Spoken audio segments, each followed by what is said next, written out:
Maka dalam hadis disebutkan la sholat li jaril masjid illa fil masjid. Tidak sempurna atau tidak dianggap sholat orang yang rumahnya dekat dengan masjid tapi dia tidak melaksanakan sholat di masjid. Ini untuk laki-laki, untuk laki-laki. Jadi Rasulullah itu tidak pernah mencontohkan sholat untuk laki-laki itu di rumah. Nggak pernah Rasulullah.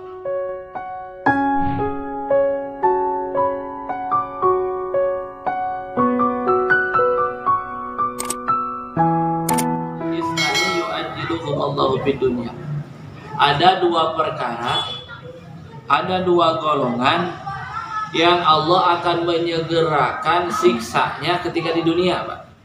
Ini dua golongan manusia ini ketika dia berbuat dosa, berbuat kesalahan yang dua perkara ini di dunia Allah akan berikan siksanya kontan. Jangankan di akhirat, di dunia pun dia akan merasakan siksanya.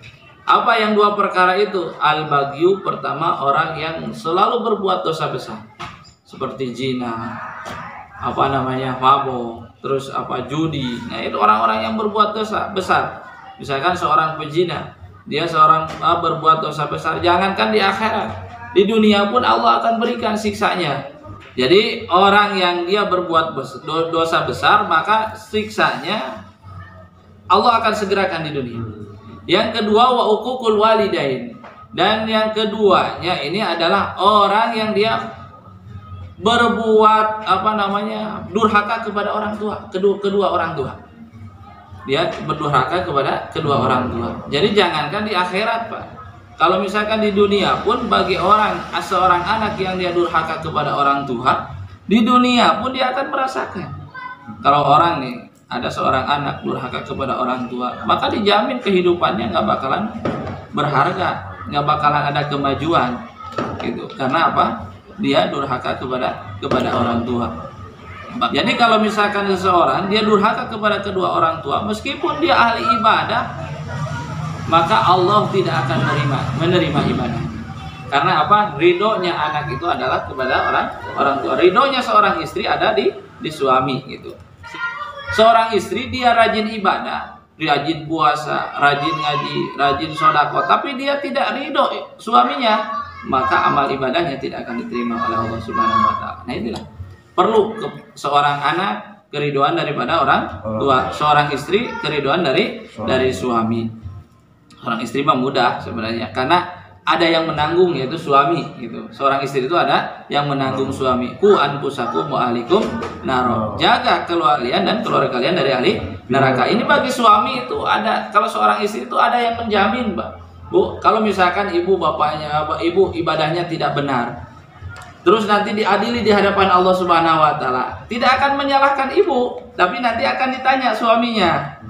Kenapa ini istrimu wudunya tidak benar? Kenapa ini istrimu sholatnya tidak benar, sujudnya tidak benar? Apakah kamu pernah mengajari istri? Oh, kata suaminya, saya belum pernah mengajari. Maka ini tidak disalahkan istrinya, justru yang salah suami. Tapi kalau misalkan suaminya sudah menyuruh, baru ini tanggung jawab seorang istri. Karena kan istri itu akan menuntut 4 laki-laki. Siapa? Pertama ayah. Yang kedua suami, yang ketiga anak laki-laki, yang keempat saudara laki-laki. Nah, inilah tanggung jawab. Hadis ke-30. Istanibul kibra fa innal abda la yazalu yatakabbaru hatta yaqulullahu ta'ala li malaikatihi uktubu abdi hadza fil jabbarin. Ini adalah perintah. Perintah kita ini harus menjauhi takabur. Takabur itu adalah sombong. Sombong, merasa kita paling benar, merasa kita paling rajin ibadah, merasa kita paling kaya, merasa kita paling tinggi jabatannya, merasa kita paling pintar. Ini adalah sombong namanya. Dia itu merasa dirinya itu lebih hebat daripada orang lain. Maka ini diperintah oleh Rasulullah. Istanibu, kalimat jauhilah. Apa yang harus dijauhi itu al-kibro, itu takabur, berbuat takabur. Fa innal abda la yazalu yatakabbaru hatta yaqulullahu ta'ala li malaikatihi. Sesungguhnya seorang hamba yang dia tidak berhenti selalu berbuat takabur, maka hatta yaqulallahu ta'ala, sehingga Allah berkata li malaikatihi, kepada para malaikat. uktubu abdi hadza fil jabarin. Jadi orang yang selalu berbuat takabur, dia terus menerus takabur, sehingga Allah berkata kepada malaikat, uktubu hadza, tuliskanlah abdi hambaku yang ini, hadza uktubu hadza abdi uktubu abdi hadza, tuliskanlah hambaku yang ini fil jabarina, dalam golongan orang yang istilahnya bandel. Jabar itu yang selalu berbuat kemaksiatan, yang selalu berbuat dosa, itu jabarin itu. Jadi selalu orang yang durhaka kepada Allah Subhanahu wa taala.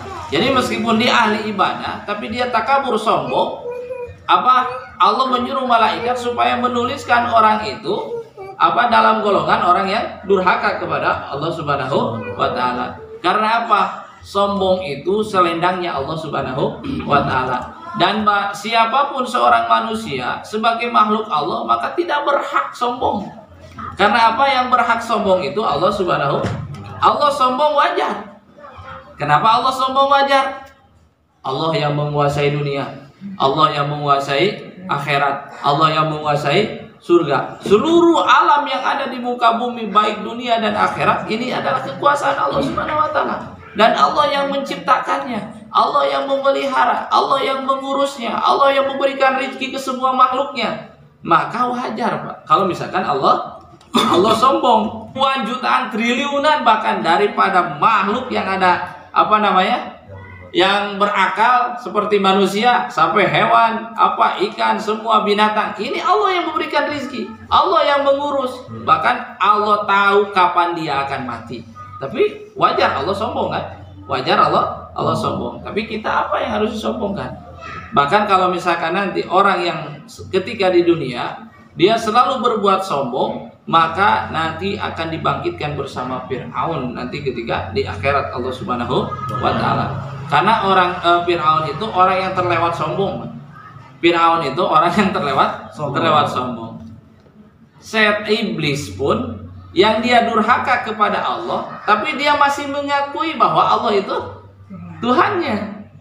Tapi ini Fir'aun makhluk Allah, bukan lagi dia bahkan dia mengaku sebagai Tuhan. Berarti lebih parah daripada iblis. Lebih parah daripada iblis. Karena iblis itu sedikit saja kesalahannya. Sedikit karenanya ya ada dalam hati sombong. Merasa saya lebih baik daripada Adam. Cuman ada kalimat ana khairum minhu, itu saja iblis itu.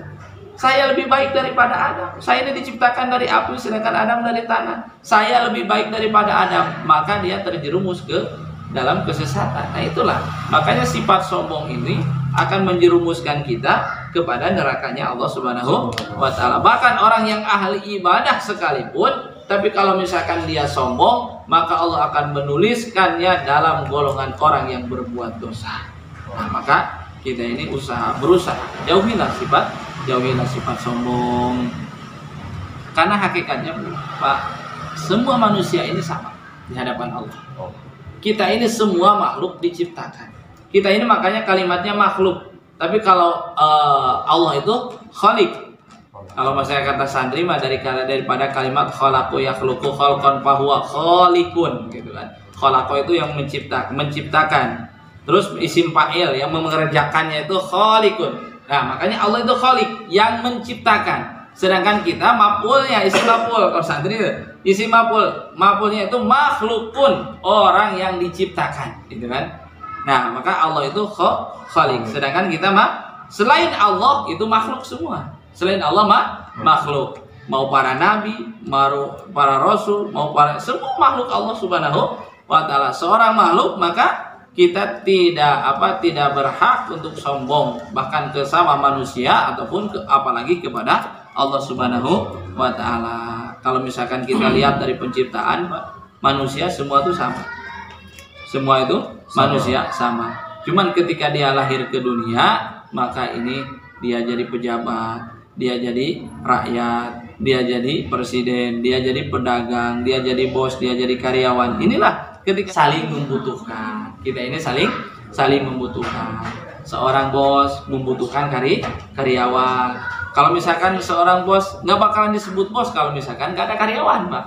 Nggak bakalan disebut bos kalau nggak ada karyawan. Nggak bakalan disebut karyawan pun kalau nggak ada bos. Nah, kayak kita ini saling membutuhkan, itulah saling membutuhkan. Makanya kita harus saling menghargai, harus saling menghormati.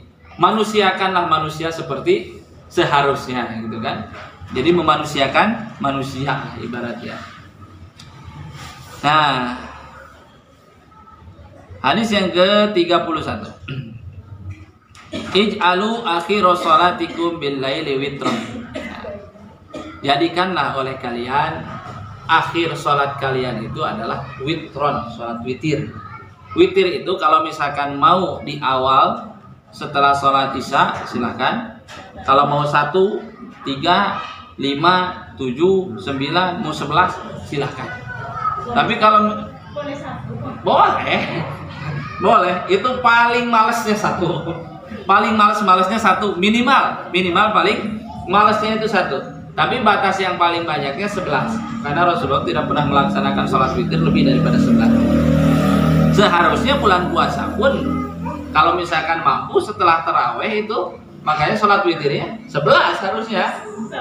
Kalau di pesantren itu dulu seperti itu. Kalau misalkan udah tanggal 20 ke atas, ya bulan puasa udah mau selesai, witirnya bukan 3 lagi, 11. Kadang-kadang kita tahu witir 3 ada pas taraweh sholat witirnya 3. Padahal batas witir itu 11. Paling sedikitnya 1. Nah itulah karena keimanan kita ini beda dengan para sahabat. Intinya ketika kita ini dalam ibadah belum ada kenikmatan. belum ada kenikmatan. Jadi kalau misalkan ibadah belum ada kenikmatan itu, makanya ketika kita sholat itu pengen cepat selesai. Ibarat kita lagi makan, kalau nggak ada kenikmatan pengen cepat selesai makannya, bahkan ditinggalkan kan buru-buru. Tapi kalau kita makan lagi enak, sepiring nambah lagi, sepiring sampai kenyang. Diperintah oleh Rasulullah, jadikanlah di akhir sholat kalian itu sholat witir. Mau ba'da isya silakan, tapi selesai sholat isya, selesai ba'diyah. Cuman takut, itu kan karena kehati-hatian kalau ba'da isya itu. Tapi kalau kita mampu nanti setelah sholat tahajud, nah itu mah tinggal pilih saja. Dua-duanya ada keterangannya. Jadi jangan jangan diributkan. Istilah mah seperti orang zaman sekarang yang kunut, yang enggak kunut, jangan diributkan. Dan dua-duanya pun ada dalilnya, gitu kan?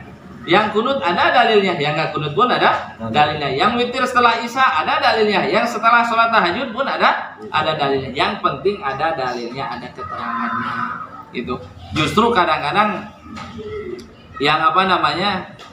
yang salah itu bukan yang witir setelah isya, terus yang bukan witirnya setelah tahajud, tapi yang salah itu nggak sholat witir.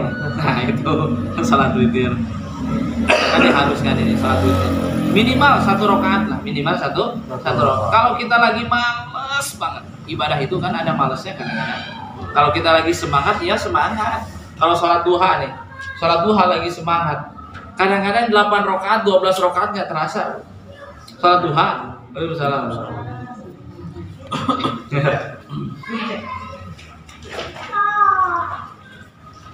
Sholat duha kalau lagi semangat itu nggak terasa. Tapi kalau lagi males sholat duha, mau 8 rakaat tuh lama kayaknya nggak nyampe. Saking malesnya. Makanya minimal witir itu jangan pernah ditinggalkan. Minimal 1 rakaat saja. Minimal satu rakaat. Hadis yang ke-32. Ij'alu min sholatikum fi buyutikum wa la tattakhiduha quburan. Ij'alu jadikanlah min sholatikum. Kalimatnya itu min sholatikum. Kalau misalkan kita nggak pakai ilmu nahu ini, kalau kita nggak pakai ilmu nahu, minnya ini artinya seperti ini. Ij'alu jadikanlah oleh kalian min sholatikum, dari sholat kalian. Fi buyutikum, di rumah kalian. Sudah seperti itu. Kalau misalkan kita nggak pakai ilmu nahu ngajinya, tapi ij'alu jadikanlah oleh kalian min sholatikum sebagian. Makna minnya min lil ba'di. Jadi bukan semuanya sholat, tapi min sholatikum sebagian dari sholat kalian fi buyutikum, di rumah kalian. Nah itulah. Makanya kalau orang misalkan menerjemahkan hadis tidak pakai ilmu nahu, maka bisa akan sesat artinya, Coba kalau min itu kan dari, kalau min itu artinya dari sholat kalian. Udah, jadikanlah dari sholat kalian fi buyutikum, di rumah. Jadi seolah-olah menyuruh sholat dilaksanakan di rumah, gitu kan? Tapi karena pakai ilmu nahu, maka jadikanlah, gitu kan, oleh kalian min sholatikum, sebagian dari sholat kalian fi buyutikum, di rumah kalian. Berarti bukan semua yang harus dilaksanakan di rumah. Bahkan yang lebih baiknya itu sholat dilaksanakan di rumah itu sholat sunat, sholat duha, tahajud, witir, atau apa. Pokoknya sholat sunat maka lebih baik dilaksanakan di rumah. Sholat hajat. Tapi kalau sholat wajib ini, kalau misalkan pengen sesuai dengan Rasulullah, ya mesti dilaksanakan di masjid. Itu sesuai dengan Rasulullah Shallallahu Alaihi Wasallam. Apalagi yang tetangganya masjid, tetangga dekat rumah. Maka dalam hadis disebutkan la sholat kali jaril masjid illa fil masjid. Tidak sempurna atau tidak dianggap sholat orang yang rumahnya dekat dengan masjid tapi dia tidak melaksanakan sholat di masjid. Ini untuk laki-laki, untuk laki-laki. Jadi Rasulullah itu tidak pernah mencontohkan sholat untuk laki-laki itu di rumah. Nggak pernah Rasulullah. Bahkan ketika lagi sakit pun, gitu kan, sudah dipapa, terus dia ketika wudhu pingsan beberapa kali, tetap melaksanakan sholat berjamaah. Masa kita umat yang nggak mau sholat berjamaah, gitu kan? Makanya penting seorang laki-laki laksanakan sholat di masjid. Nah, tapi jadikan sebagian dari sholat kalian itu di rumah, yaitu sholat apa? Kalau mau tahajud, terus sholat hajat, sholat tobat, sholat yang lain pokoknya, sholat tasbih, gitu kan, sholat awabin. Maka jadikan sholat sunat di rumah. Tapi yang wajibnya wayahna dilaksanakan di masjid. Kalau misalkan mau disebut laki-laki. Tapi kalau misalkan ini seorang ibu, kalau misalkan ada suaminya sholat di rumah, maka udah jangan dikasih sarung, kasih aja nih Pak, mau kena. Udah. Karena yang harus sholat di rumah itu adalah ibu-ibu, gitu kan. Makanya kalau ada bapak-bapak sholat di rumah, kasih mau kena Bu, kasih mau kena. Nih Pak, mau kenanya, gitu. Karena kan dalam keluarga itu harus saling mengingatkan, harus saling memberi penyemangat. Kalau suaminya lagi lemah dalam ibadah, semangat, kasih semangat oleh istrinya. Kalau istrinya lagi lemah dalam ibadah, kasih semangat oleh suaminya. Jadi kita ini saling mengingatkan dalam ibadah supaya menjadi keluarga yang sakinah, mawaddah, warahmah, selamat dunia dan selamat akhirat. Nah, itu kan keluarga kita ini bukan hanya di dunia saja. Kita bangun keluarga kita di dunia ini untuk menjadikan keluarga kita di akhirat. Di dunia kita bersama saling mencintai, di akhirat pun di surganya Allah Subhanahu wa taala kita selamat. Itulah kebahagiaan yang kekal selama-lamanya. Dan jangan jadikan tuh, maksudnya apa? Kenapa kita harus menjadikan sholat itu sebagian sholat di rumah? Wala tattakhiduha kuburan, dan jangan menjadikan rumah kalian itu seperti kuburan. Dalam rumah tidak ada ngaji, tidak ada pengajian, tidak ada baca Quran, tidak ada taklim, tidak ada sholat sunat. Makanya rumahnya itu tidak ada ketenangan, Pak. Kalau misalkan di rumah ini dihidupkan agama, di rumah kita ini dihidupkan amal, maka akan Allah turunkan ketenangan, sakinah di rumah itu. Tapi kalau misalkan di rumah ini nggak hidup agama, maka jangan harap di rumah ada ketenangan. Panas bawaannya, keresahan, nggak ada ketenangan. Dengan istri pengennya berantem, ada pokoknya. Jadi nggak ada ketenangan. Makanya kalau keluarga pengen tentram, rumah kita pengen adem, hidupkan di rumah ini amal agama. Coba aja kalau misalkan kita di rumah nyetelnya itu musik terus, TV terus 24 jam, panas banget di rumah tuh, panas. Tapi kalau misalkan ngaji, sholat, nah adem. Tapi kalau misalkan kita punya rumah, bikinlah satu ini mihrab. Mihrab itu tempat yang khusus untuk beribadah, khusus untuk sholat tahajud, khusus pokoknya untuk jadikan satu kamar itu khusus untuk beribadah. Jadi kalau misalkan kita menjadikan satu kamar ini khusus untuk beribadah, maka akan cepat doa kita diijabah oleh Allah Subhanahu wa taala. Jadi misalkan bikinlah di rumah ada mushola di rumah, tapi bukan untuk bukan untuk sholat wajib, tapi untuk sholat sunat, duha laksanakan di situ, baca Quran laksanakan di situ, hidupkan amal agama di di kamar itu, maka insya Allah Allah akan berikan ketenangan. Jadi jangan jadikan rumah kita ini seperti kuburan. Jadi sepi daripada amal, sepi daripada amal agama. Hadis diriwayatkan dari Imam Bukhari.